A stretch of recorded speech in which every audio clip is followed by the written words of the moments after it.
I pissed on my daughter's grave. It was the best piss in my life. Okay, readers, for some context. In my opinion, that should be the fact that people who have sex before 18 are trash. I would lose a lot of friends as a teenager because they were horny bastards with no self-control. My daughter Sarah was living with garbage and most likely got it from her cheating mother. After the divorce, I got full custody of Sarah and her brother, Kyle.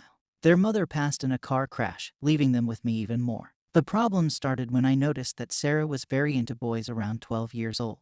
I thought, okay, nothing too bad, but I told the kids not to even think about sex before 18 or else. So imagine my shock when I sent Sarah to camp at 14 and found out she had a boyfriend that snuck into her tent, and that they had lost their virginity together. I lost my SHT and slapped her so hard that it left a red mark that she covered with makeup. I then sent her and Kyle to a Catholic school, where I hoped that she could be saved. What I didn't know was that her boyfriend was also at that school. My little girl was caught giving him a BJ and was suspended. I then got my belt and went to work on fixing her, but she said that she loves him and that I can't stop them from being intimate.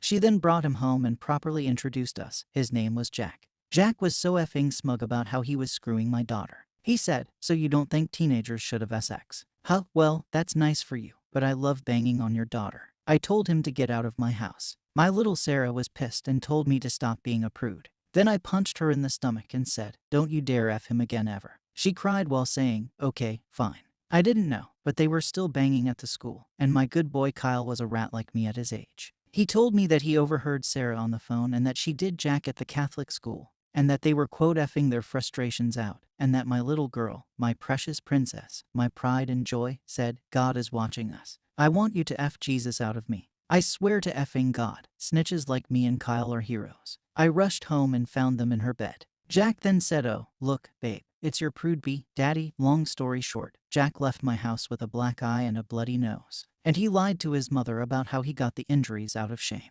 Sarah then told me to stop trying to put an end to her sex life, and that she loved him, hated the Christian school, and liked having sex there. I then took my bat and destroyed Sarah's room. When Kyle got home, I told him to pummel his little sister, but he said no, so I threatened to ground him. So he beat up Sarah while I watched with joy. Needless to say, Sarah ran away so she could be a homeless bum at 16 and was, you guessed it, pregnant. But sadly, Jack's family took her in. She dropped out of the Catholic school. But it turned out Kyle told Sarah to cover his own arse because I found him and his girlfriend on my effing couch. So of course, after yelling at his slut girlfriend to get out, I pummeled my son. I guess I was the only hero in my household after all. Kyle's girlfriend dumped him, and he went to live with his sister and Jack's family. I later learned that Sarah had a pair of twins, and one passed away due to health problems, and I was happy because that little SHT was getting what was coming to her. It was even better because Jack was in pain too. They kept going with the other twin.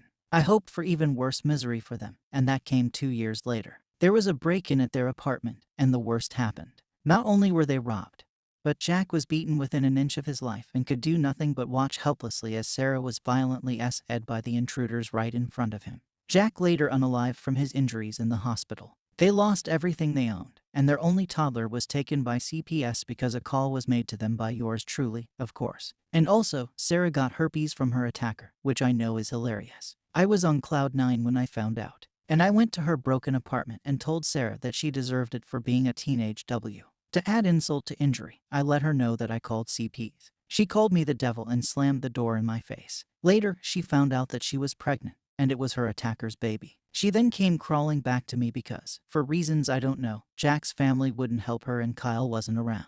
She told me that she had no one else but me and asked for emotional support. That little SHT lost her virginity at 14, did the deed at Catholic school, ran off and got pregnant, then had the audacity to try and go back to me because she had no one else. I said that she could only come home if she said the following words: "I, Sarah, am a C and a POS who ruined her dad's life as well as her own and will listen to my dad." A few days later, she asked for abortion money. I said, "F no, you are not unaliving this baby." Sarah cried and said she wouldn't raise the baby of the man who had violated her. I then said, "What about adoption dip SHT?" Sarah said she didn't want to go through the pregnancy, the stress of it all, the adoption process itself, or postpartum depression. She said abortion would just be simpler. I said a murderer would not be in my house. Sarah said okay, but then had the audacity to get the abortion in secret and try to pass it off as a miscarriage. Then she tried to say she was only joking and was never pregnant.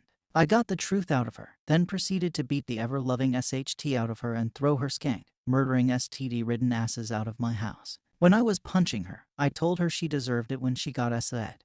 And then she ended the baby. There is a special place in hell for her, and Jack is already there waiting for her. I don't know how to normally condone SA or murder, but I commend Sarah's attacker for giving her and that bastard Jack what they deserved. 4 months later, I opened the door, and there was my son Kyle in a nice suit. He punched me in the face and told me I was the reason his sister was ended.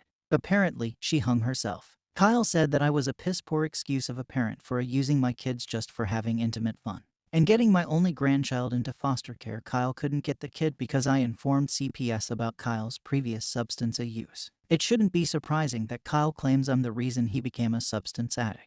Since Kyle was wearing a suit, I assumed he went to her funeral, and he confirmed my hypothesis. Since Kyle punched me, I beat the SHT out of him and threw that ungrateful crackhead out of my house while he was crying over his B-sister. It was fun beating Kyle, just not as fun as Sarah. Probably because I think it's more fun to hit women.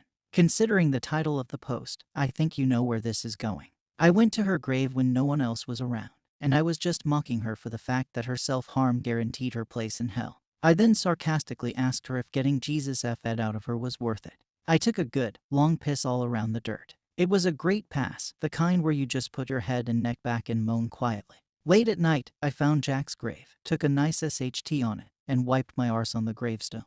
I then went back home and slept like a effing baby that night. F those ungrateful kids. So yeah, that's it. Okay, well, one more thing. I mean this with all my heart. If you're reading this and you lost your virginity before the age of 18, F you. You're a W. If you ever had an abortion, F you, you're a baby ender. If you don't fall into the categories above, you are right. If I'm your cheater, then F you. All right, signing out. Thank you for watching the video.